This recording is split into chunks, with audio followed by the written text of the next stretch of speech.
From the Library of Congress in Washington, D.C.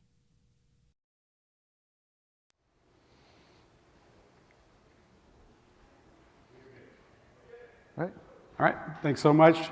Welcome, good afternoon. I hope everyone had a great lunch. And you know, it's so bright up here and so dark out there.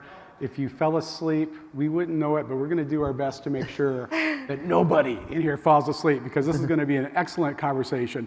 My name is Carson Block. I'm a library technology consultant on this Tech Trends panel. I'm John Resig. I work at Khan Academy, but in my spare time, I do a lot of work with libraries. I'm a developer by background. And my name is Allison Macrina, and I run the Library Freedom Project, which is a privacy activism organization for libraries and their communities. And I also work with the Tor Project, who builds privacy and anonymity software. Outstanding. We've got a great set of panelists. We Shout out to Jamie. Also are missing somebody, yes.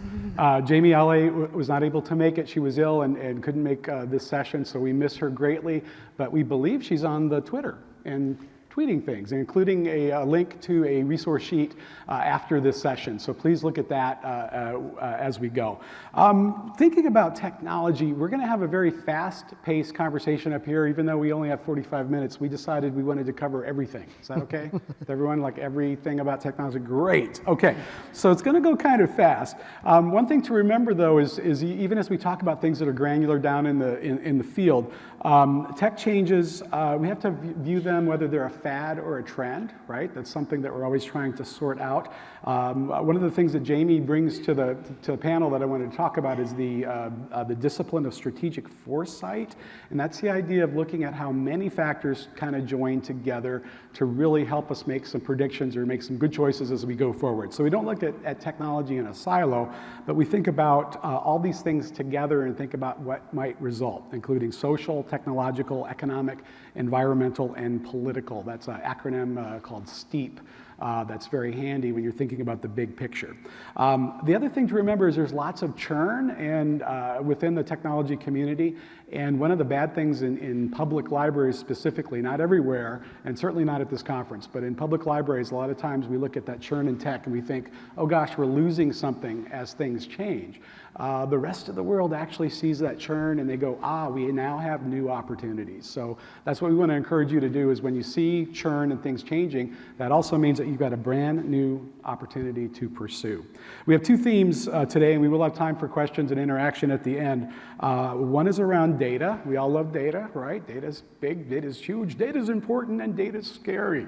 Also looking at cultural heritage institutions in particular, and some of the tech trends affecting that. So we're going to start right away with data. And as we all know, we've worked in institutions that are data creators. We've been creating data probably our entire careers, right?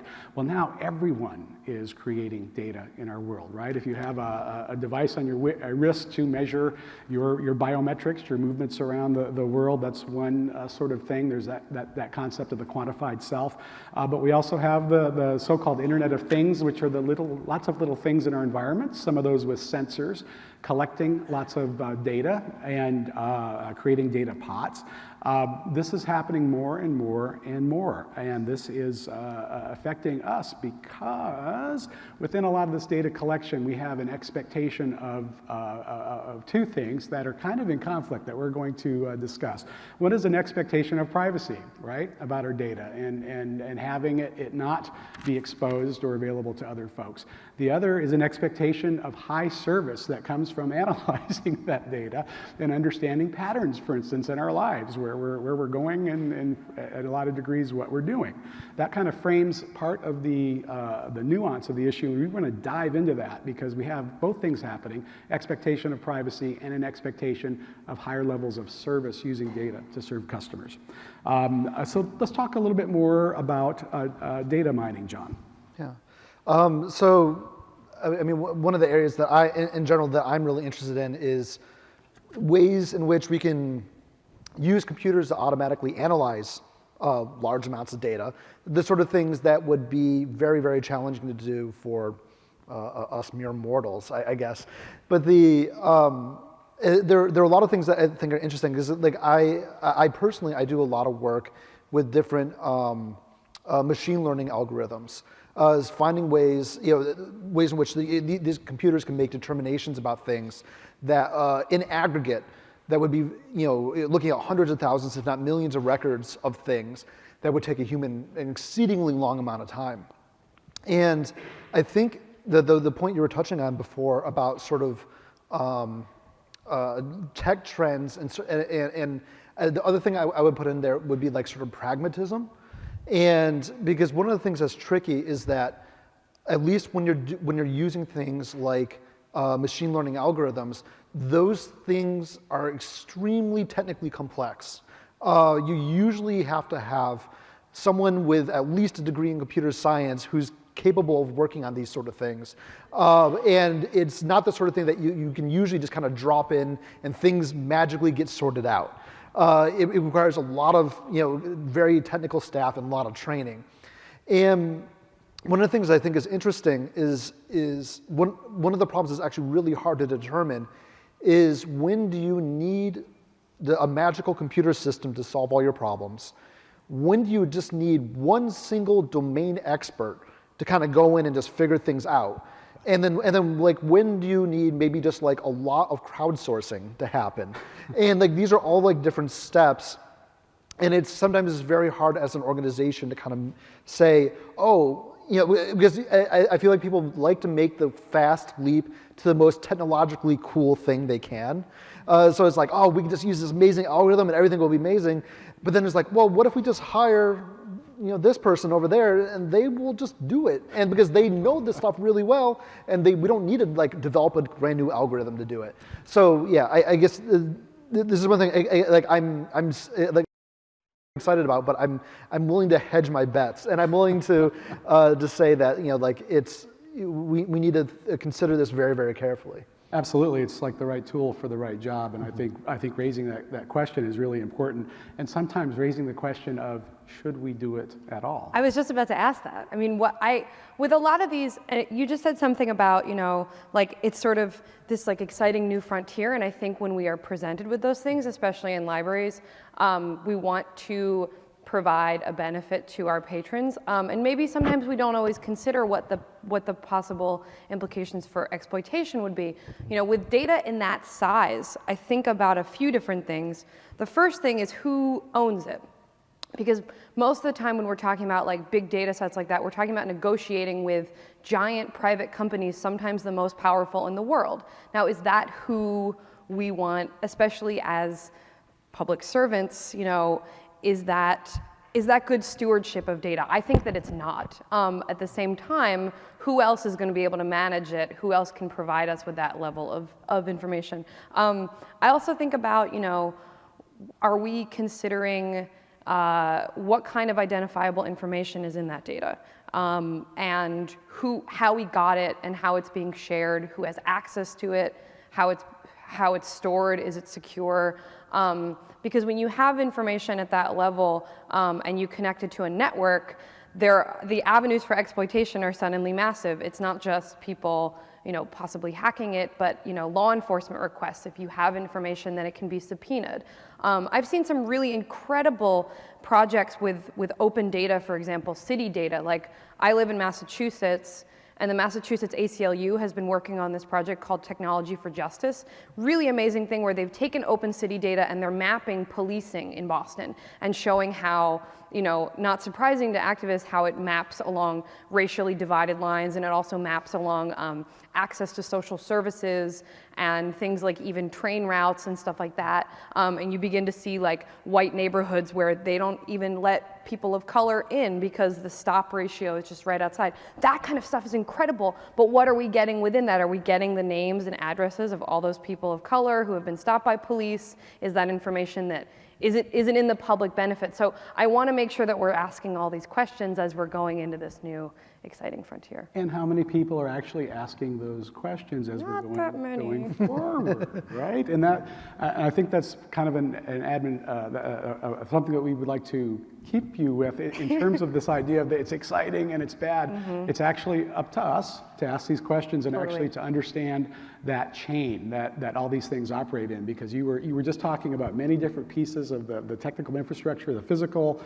the digital, and how many, to a lot of people, it's just the cloud. Yeah, right. I love the cloud as like one of the most effective marketing gimmicks that exists, because there is no cloud, right? It's not like a beautiful like floating zeros and ones up in the sky, you know? I mean, it's a server, it's a physical server that lives somewhere. You know, you have to start thinking about the cloud as an actual physical place. It's a server somewhere that somebody maintains, you know, and, you know, the cloud, I think there's too much trust that we put in these ideas of the cloud, you know, and I think we need to be more skeptical. Indeed. And what do you think as well in terms of what are practical ways that folks can go out of this room and go, I think I want to check on ... Because I hope you're all thinking that right now.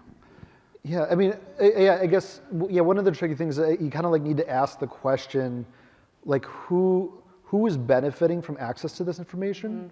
And yeah, I guess when I think about like, when I think of like a successful project that uses lots of data in aggregate versus one that's a lot more borderline, and usually in every case of that I can think of one that's successful, well, there's a phrase in comedy, what are you punching up or are you punching down? Right, totally. Yeah, like who are you, are you impacting people who are running the government or the police or things, the institutions that were surrounding us?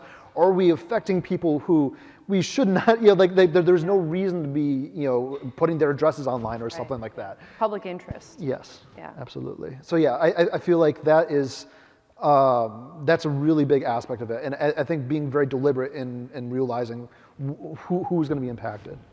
And I think we care about these things, but we don't even necessarily know the right questions to ask. I mean, a lot of this is above our technical pay grade. Many of us working in libraries, even those of us who are fairly technical, like there's no possible way, the whole thing is too big to know.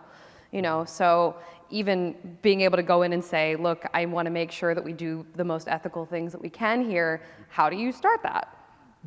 How do you start it? Oh man, well, I mean, because you're very good at starting that conversation. Well, thank you. Yeah. I mean, a few things that I mentioned already.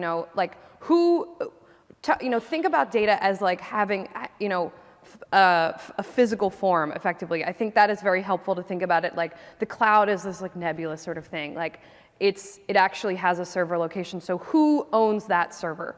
And what are they doing with it? What's their interest in it? I think about the biggest cloud provider would probably be Google, because of just the sheer number of services that we rely on from Google all the time. And Google is one of the world's most powerful companies. They are an advertising company. They collect that information to generate advertising revenue from it. I know, shocker, right? 90-something% of Google's revenue is from ads. But a lot of people don't think about They don't think about it, right? And they don't think about Google having actual servers where Google's engineers have actual access to it, where Google has a negotiation with it. Google does a great job at server security. That is one thing that they've really prioritized, especially after Snowden. So that's the second thing, like not just who owns it and who accesses it, but how is it stored? Because that physical server, somebody could exploit it, and then you have a whole other set of problems. And then it's like, then within the data set itself, how are you dealing with personally identifying information? What constitutes personally identifying information? Is there such a thing as anonymized data in aggregate? No, there is not, turns out.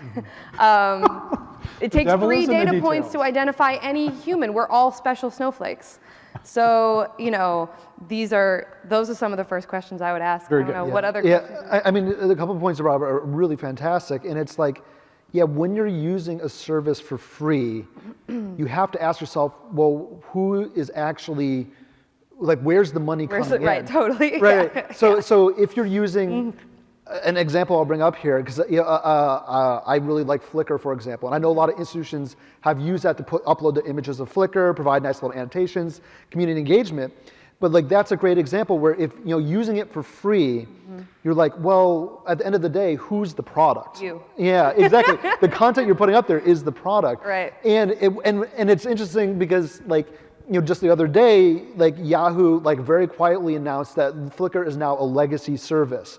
read into that what you will, but the way I would read into it is like, I'm getting my stuff off of there. And, but the thing is like this, so this is another issue, is like I'm never gonna put any data on a service for free, or actually for paid for that matter, Right. that I don't have a backup for. Sure. No, this is a great point, actually, that Internet Archive has been doing a project around, a perpetual cloud storage, and that was exactly the angle that they took. They were like, think of all these services that you relied on that now no longer exist, and there go all of your pictures and all of your memories. And so, yeah, not just who owns it, but what happens when they fail.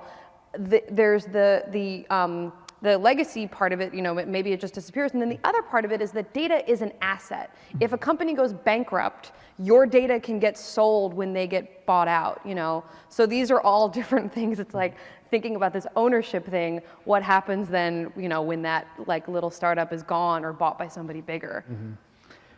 Yeah, I guess I think one of the things that's extremely challenging here, though, is that the nice part about free services is that they're free, and that when you don't have an in-house technical staff, mm-hmm. and when you don't have the ability to run your own servers and do all these sort of things, mm-hmm. Free sounds really nice. And so this is the thing I feel like I don't have a good answer for, because it's like, well, okay, you should don't rely upon this free thing. But the thing is that on the other side is like, well, you kind of have to have like all these other things. But there are different kinds of free, right? I think it's totally legit. Like, we have to think about, what kind of like exchange is happening when we get something for free? It's our data, that we're volunteering. I work a lot with free and open source software, and to me that is it's not an ideal solution, but at least the reason why you get the thing for free is that it is a community effort, that all these different people all over the world are working on it, usually as volunteers, and that is a thing that I like to put my trust in a little bit more than like private company who maybe makes something more sophisticated and nicer.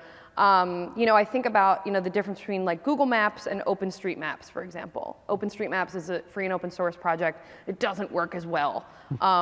Google works really well because they got the little cars that drive around and take pictures, and they're monitoring you when you're in traffic and all this stuff. But I think the first thing is people have to know, what kind of exchange you're making. But I think I have a magic bullet answer that no one's going to like. Go on. We need to invest more in our technology people, in our cultural heritage institutions and our libraries.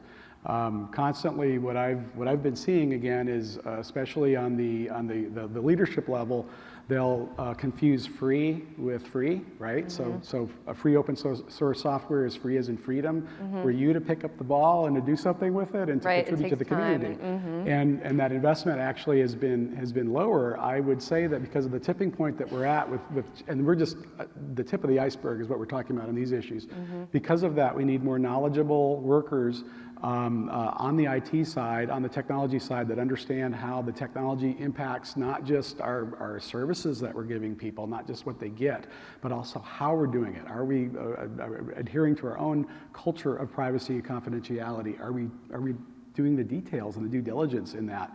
Right now, we're not investing in that in any way, shape, or form. And also, I don't think we're cultivating the right sort of tech leaders either. We've got lots of siloed folks who are passionate and leading the ways in these little areas, but not joined enough. And we also have some people that are better at marketing themselves in terms of being, wow, gee whiz, instead of really looking at the people we serve, the ideals that we're trying to serve in our communities and carrying those forward. So I'll get off my soapbox on that, but that's a very good soapbox.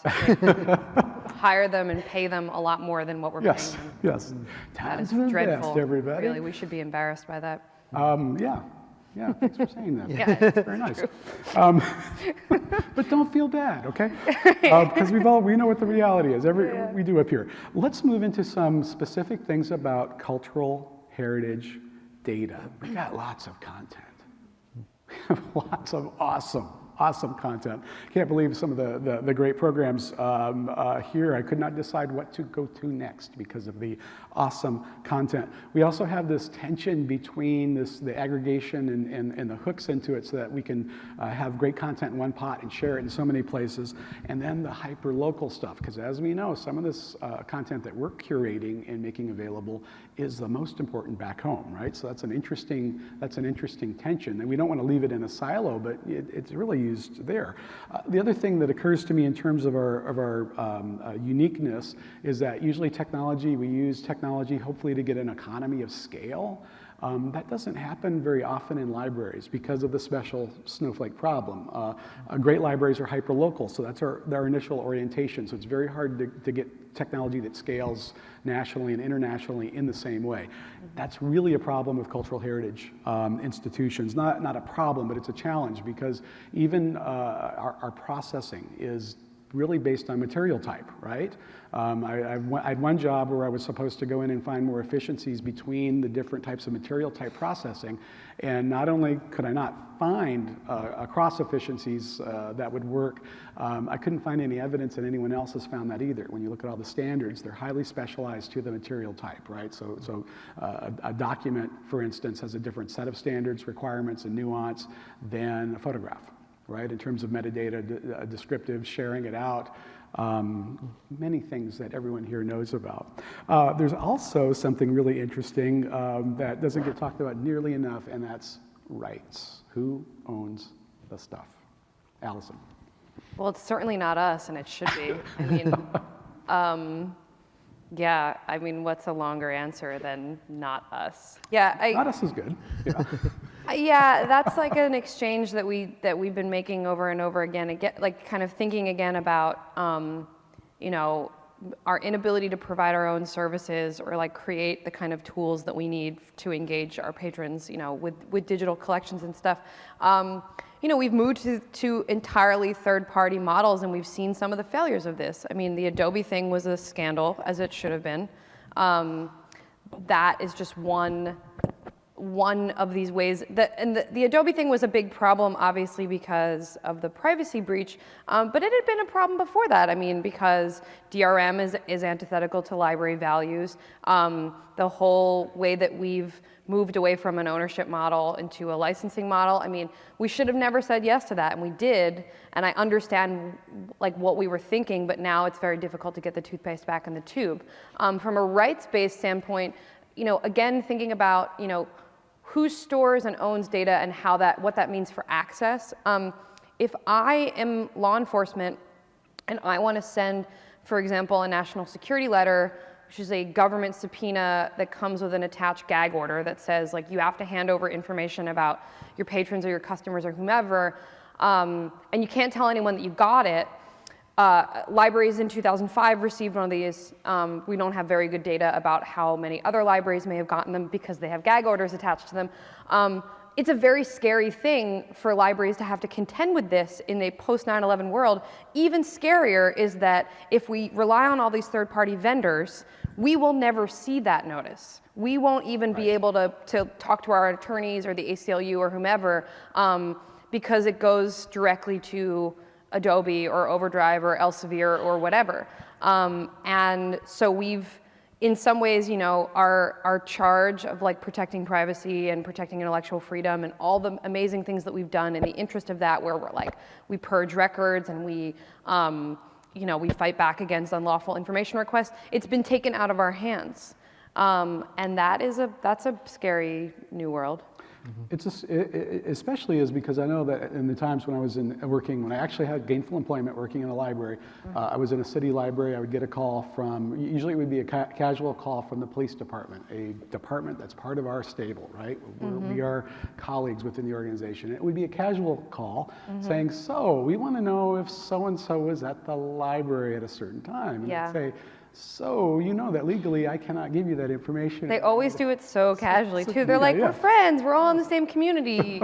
Don't worry about the warrant provision. Like, you know, we're buddies. And at least at that level, they were asking. right? And Yeah. they would ask for that. And actually, like with law enforcement, we always had great conversations because what I would say is, I can't give you anything without a subpoena. However, we don't like people breaking the law. So let's have a conversation about this. What is actually prosecutable evidence in this case? Yeah. And a lot of times, the officers I would talk to, they would say, well, if we can see somebody doing something, that's better than anything. And it's like, why don't you just visit the library then if you think someone's breaking the law? We'd love to see you. And we don't want law breaking to happen within our building. We don't want people to get hurt. So that's a different sort of conversation than, hey, we just got the honeypot from Google. Right, yeah. We don't even need to talk to you about Don't even need to talk to you, yeah, totally. Yeah. Yeah, there's also another tricky issue in here, which is the rights over the material itself by the people who originally created it or were involved in its creation. Like there was this blog post I just read recently about a library that had digitized a lot of really like old zines and stuff from pre-internet era. Oh, nice. And so when they were created, there was never an expectation that they would be digitized and distributed all over the world. That they were going to be just these couple dozen copies and they would go to friends. And so the problem then becomes is that some of these contained material that mentioned very specific people, and if they were connected back to those people who were still very much alive, that it would it harmed their lives. Sure, yeah. So this kind of ties into the general right to be forgotten, where do those people have the right to then request through the library or whatever institution had digitized it, that this material be redacted or removed. And this is something that I'm still mentally trying to grapple with. I'm not sure I completely understand it or can appreciate it.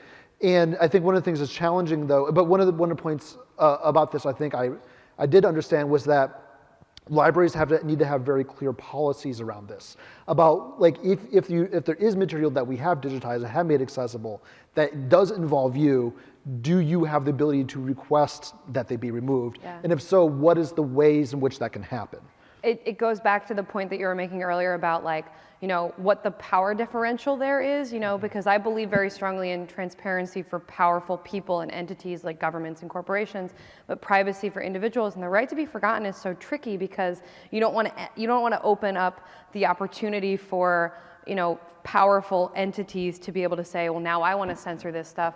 But also some rights are in conflict. I see the right to be forgotten as a kind of extension of the Fifth Amendment. Because if, I want to remove information about myself because, I might not want to self-incriminate, or just because that should belong to me in some way. But it's not an easy thing to figure out. And then at an institutional level, how do you write a policy for that? How do you understand it? Yeah, right? Totally. And on the other side of things, we've got this content that is great for mixing and mashing up.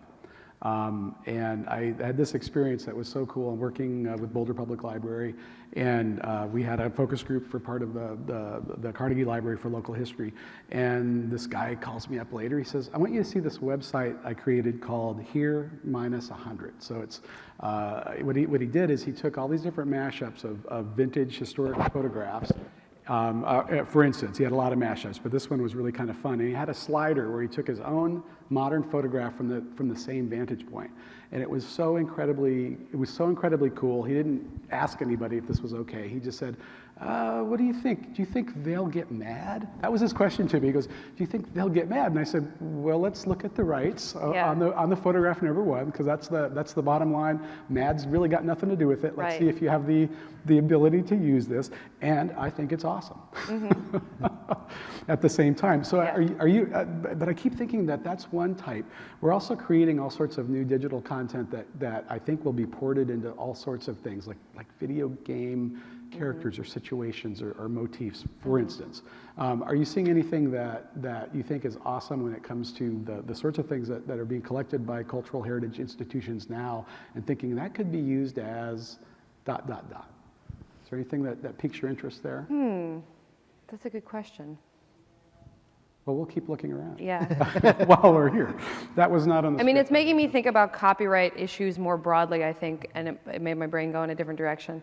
Sure. And just, thinking about not just the way that our our public is consuming information and creating new things with it, and the implications of that for copyright, plus, you know, new copyright issues, especially with like trade agreements and all that sort of stuff that like would create really draconian new rules around like DRM and other licensing and stuff. And then also thinking about like, again, you know, in terms of like what the public is kind of interested in and what they might want from us as cultural institutions, looking at the popularity of Sci-Hub and LibGen, which are basically like, you know, pirated academic papers for free online, as they should be, totally free.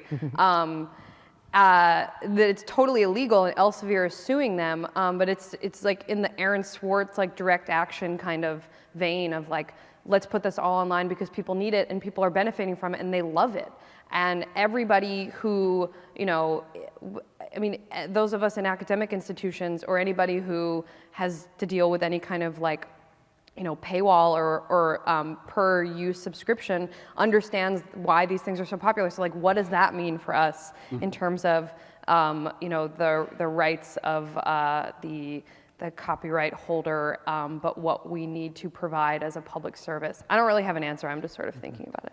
I think one of the things that's interesting is that there are two aspects to this. One is legally who has the right to do activities with a certain thing. And that can be usually defined with the help of a lawyer. And I will call out the work that the New York Public Library did, and there's a session this afternoon on it as well, if I remember correctly, or this afternoon or next afternoon, I don't remember. But this afternoon, okay. But the work that they did to methodically go through a lot of their materials and digitize materials and figure out what was or was not in the public domain. Mm-hmm. And like that work is so hard, and so few institutions actually do that because it is, one, it's time consuming, and that time is usually lawyer time, which is very expensive. And so like, but the thing is that a lot of institutions don't do this, and instead they hedge their bets with a lot of very vague language, where they say like, oh, this is public domain for academic use. And you're like, what is that even? That is not a thing that exists, all right? You're like, it's either public domain or it's not public domain. But Sounds like a license. Yeah, right. So the thing is that there's a tricky part of it here, and maybe this is sort of a thread of what we're going through here, is having the right to put something online is not the same. Like, you could be legally totally in the clear. However, you have to think about who's going to get upset. Who could this impact? And so like upsetting Elsevier is a completely different thing from upsetting, you know, someone whose, you know, personal information you put on because it was published back in like 1970 in a zine or something. Like there are things that kind of have to be mentally separated, and you have to think about who, you know, who's being hurt by this, or could be hurt or could be upset. Absolutely. Well, we have about 10 more minutes left. Oh wow, that went by so And fast. doesn't that go, it just goes by so quick. And we know that we covered a lot of stuff. We kind of wanted to have a smorgasbord of different topics that we thought were interesting in tech trends and libraries and cultural heritage institutions. But we would love this to have your voice in it too. Is there any comments that you have, any questions that you have for us? And I think we've got a roving microphone around here somewhere. But we'd love to hear your comments. We'd especially love to hear things that you're struggling with. It's good to hear. Any questions or comments? Lunch was good? Oh yes, we've got a gentleman here. Let's see, I think they're coming over to you with the microphone. Oh, on the other side. Oh, here we go. Take your choice, you can be stereo. Speaking to both of them, I think. Use them both. Okay, two things I didn't think I heard. I'd like to get your opinions on. One of them is RDF and Linked Data, and the other is deep learning. Wait, I'm you sorry, speak could you into the repeat? microphone? Yeah, hold it. Hold it up. Sorry. Thank you. So two technologies I didn't hear about, which I'd like to get your take on. RDF and linked data, and deep learning, the relevance of both of those or not to the library. Okay. Yeah, I guess I have opinions on these. So I've been doing work with RDF and linked data. Sort of the promise of this technology is that if everyone has their information in a consistent format, talked about in the same way, that when you say, this is a thing called a book, and it was written by a thing called an author, and that author is described by these names, and et cetera, that you will be able to show, like, for example, all the books that were written by a particular author, or were published by a certain publisher, or et cetera, et cetera. And of course, this extends beyond books. You can do this for art, you can do this for all sorts of things. I feel like one of the things that's really tricky with this particular thing, though, is that it's extremely idealistic, in that if you look at the absolute best case scenario, where all the data is perfect and everyone has put a lot of time and effort into making it perfect, then that best case scenario is amazing. Like, you can do so much stuff and explore so many relationships. However, the reality is that many institutions do not have the ability, either technical or logistical, to make it perfect. And so what you end up having are a lot of institutions who are somewhere down here who are just trying to get basic information into their records. Right. And so that promise is not fully realized. So I think this is one thing that is going to be a major struggle, whereas like big institutions like the British Museum, like they have a ton of like really good linked data because they're the British Museum. Whereas like a small library or something is not going to have that ability. They don't have the staff to make it happen. So I think that's one where I feel like you have to kind of take it with a grain of salt, where it's like, yes, in a perfect world that could be amazing, but think about your specific use case and think about, okay, what are the questions we're trying to ask? How can we answer them? And then how can we do that with that sort of in that limited little area? I guess the other question you had was about deep learning. So specifically, deep learning is a type of machine learning, and it's been popularized recently via Google and other organizations doing deep learning for like detecting objects and images, using it for like their self-driving cars and stuff like that. And so one of the things, like I've been experimenting with different deep learning algorithms to find and annotate images to improve their searchability, for example. And this is interesting. It's one of the tricky things is that you have to be aware of how comfortable you are with wrong answers. Okay, so like because the thing is that deep learning, like really good algorithms will be right. Let's say you have an image and there's a dog in it. Most algorithms will say in its top 5 guesses, it'll be right 60% of the time. Okay, so like just as an example, whereas like that's like okay, that 60%. No, I was doing the math, top 5. So it'll be like okay. Cat, chicken, dog, and it's like okay, well you got it mostly right. There's a dog in there, but so the thing is that I think I went to a fortune teller that had the same success rate. So like for example, I used this with a data set recently of artworks created by artists. Okay, but the problem is that you need a lot of training data to train it to kind of be like, okay, here are a ton of cats and here are a ton of dogs. But in the case of paintings, you don't have that. You only have a very small subset of data.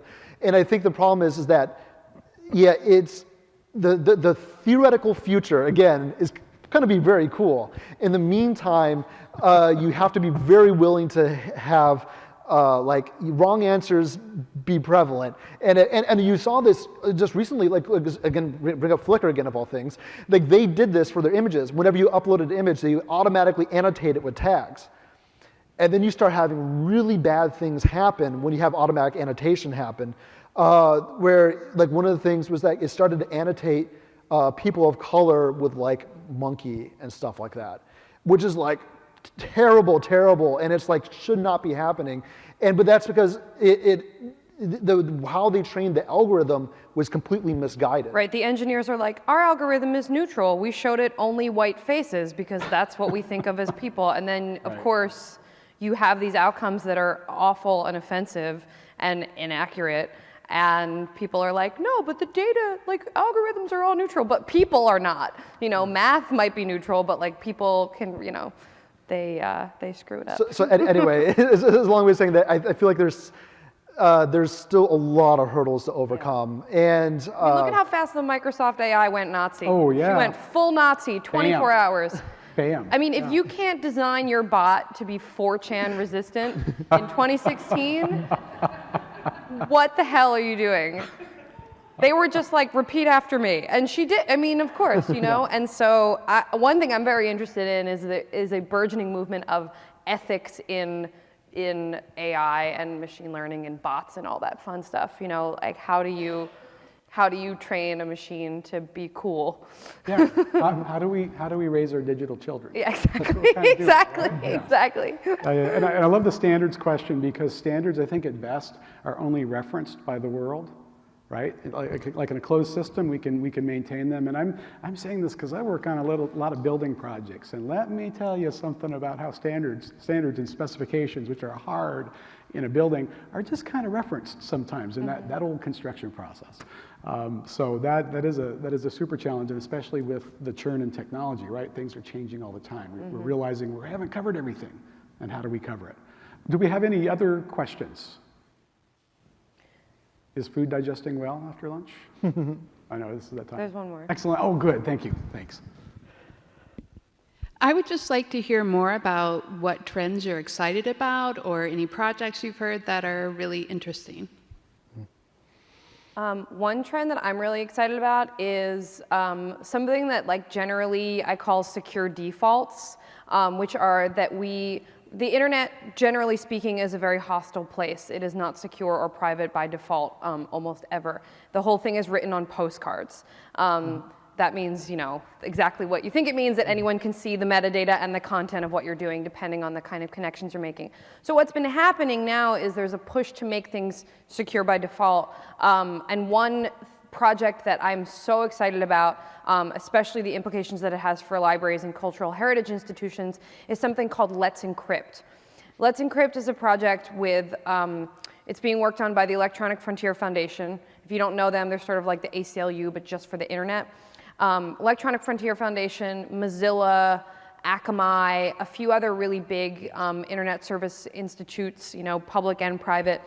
And basically what Let's Encrypt is doing is making it really easy for anyone who runs a web server, that is to say a website, to set up strong HTTPS encryption on the whole site by default forever. So free, automated renewals every year.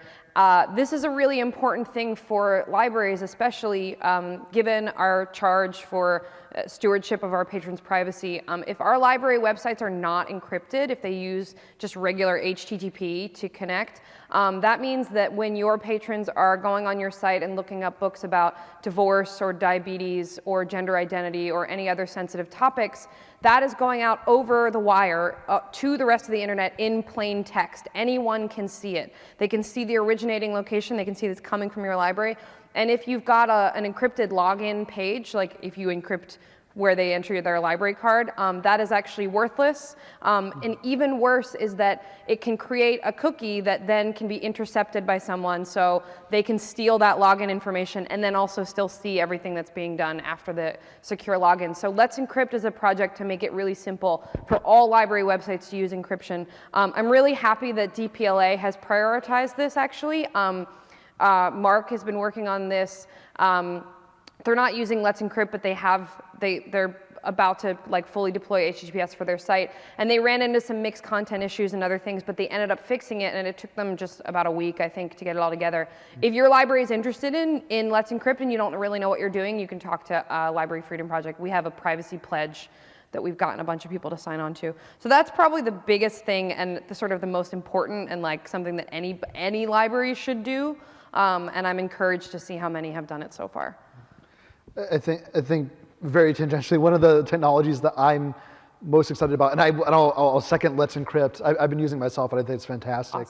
Awesome. And I've been using different computer vision algorithms, but there's one particular type of algorithm which is the kind that you see in like Google image search, or in people are familiar with TinEye, where you can like upload an image and it'll find images that look like that image. Now, I feel like this is a particular problem that makes for a fantastic finding aid. Because the thing is that when it comes to images, if you don't have amazing metadata to go with it, it can be hard to locate them. However, if you have computers are really good at seeing that these two images are very, very similar to each other. So there are different commercial algorithms out there. However, there's one open source one I've been using just recently called PasteC, P-A-S-T-E-C, and it's written by this French developer. And I and some other people in the digital humanities world have been contributing to this particular algorithm because one, it's the only open source one that we know of, and two, that it seems to actually be pretty good. So like for example, like I've been using it for some of my projects to help scholars locate artworks. But like the Brooklyn Museum, for example, just last week, they took this, implemented a piece of software so that people, when they're going around the museum, can photograph artworks, and it will find all the information about the artwork, and just by looking at the photo that they took. So like it's really easy to implement. So this is one thing I feel like can have an immediate, direct impact on people who are like trying to find information. And I think like that's like pretty much like one of the definitions of what a library is and what it provides. So I'm very excited about that. Oh, that's excellent. We're almost, we are over time, but I'll just mention the thing that I'm like the most excited about because I'm a musician, and that is the zero latency real-time collaboration technology, which I forgot the name of because I just learned about it last week, but I'll post it online. This is really important for musicians who are geographically dispersed to be able to play together in real time. There's this thing that happens for musicians that's really weird, and that we hear each other, we listen to each other, but when things are really tight, it's because we're anticipating what the other person is going to do, and that's what makes an awesome, awesome musical performance. And so I'm extremely excited by that. Now you need a gig connection for your session, not for your library, but for your session. But I just got involved with that group, and I'm psyched about that because that fulfills this promise of actual interaction using these wires and radio waves. That's really all they're good for. That's right, exactly. We might as well connect with Amen, other sister. people if we're gonna use it. Thank you very much for your time today. Thanks for hanging out with us today. Have a wonderful rest of the conference. Thanks, guys.